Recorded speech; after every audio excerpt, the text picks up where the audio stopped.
Cam, I guess the biggest shock was the Shane van Gisbergen thing. I was actually sitting having a lunch with Aaron Noonan, and an SMS came through just saying that, you know, Van Gis is quitting next year. And my first thought was must have been a contractual thing, just something else was going on in 2014, but it runs a lot deeper than that, and it's a tough year for all these drivers. Jamie Whincup mentioned lately he's tired 6 years in a row. He's been battling for the championship pretty much up to the last race of the year, and so much more goes into the mindset of a driver that I genuinely was shocked. Were you shocked as well? Yeah, absolutely, Chris. I was shocked 100% because the guy is still on top of his game, absolutely no doubt. And I've watched him, I raced against him in his early days. He was very loose, he spent a lot of time on the grass, but he was fast.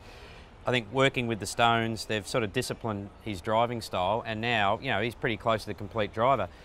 When the reasons came out that he's burnt out, he wants to get away from the sport, whatever the commercial side, the political side, I'm not surprised because, you know, in 2009 when I stepped back, I was in a very similar position. Now, I don't confess to, I wasn't right at the front winning races or being in race contention like he is, but it is a very taxing sport, and on a young guy that just wants to go and race, the sport's crept up a long way past that now. There's the commercial responsibility between rounds. There's the uncertainty of contracts. You really need to be a mini business person, not like an AFL footballer that has a lot of support around them with trainers, dietitians. You really got to do all that yourself.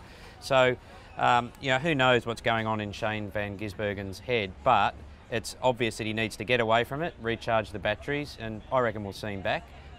Maybe a couple of years, but you know, it is a loss to the support, but I'm not surprised with the reasons. And of course, you know, he started at 17. You remember yourself at 17 coming up through Formula V, Formula Ford. It's racing, but it's not high profile stuff like V8 Supercars. And in essence, he hasn't lived his childhood in many ways. Hasn't been to the pubs and the clubs. He's been in the gym and doing other things. So in some ways, he's sort of pulling back to experience some things that he hasn't had the chance to experience. Such are the demands. Yeah, it's actually a lot more like Formula One now, where they say you age, you know, 10 years in every 5 in Formula One. I think the complete driver needs to be a lot different, and it suits some people that perhaps a little bit more disciplined, that can sort of put up with it and, you know, dust it off the shoulders. Someone that's perhaps a little bit more sensitive, or as you say, younger, like he was when he came in.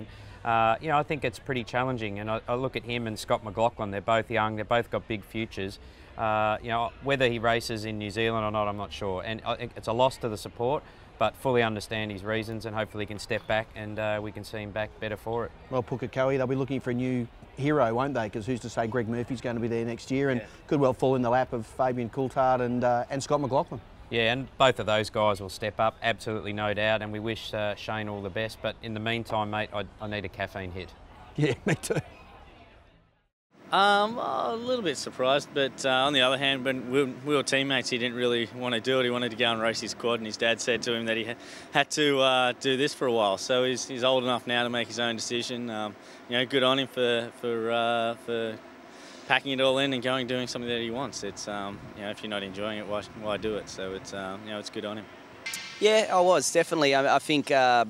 He's obviously one of the younger blokes in the field, and he's achieved so much already, and obviously, and everyone obviously expects him to continue on that rise. So, I guess to see a young bloke, obviously he wants to leave the sport at this stage, and it's disappointing. But I mean, he obviously has his own reasons, and you know, hopefully he can come back because he's great to race against, and he's a good personality.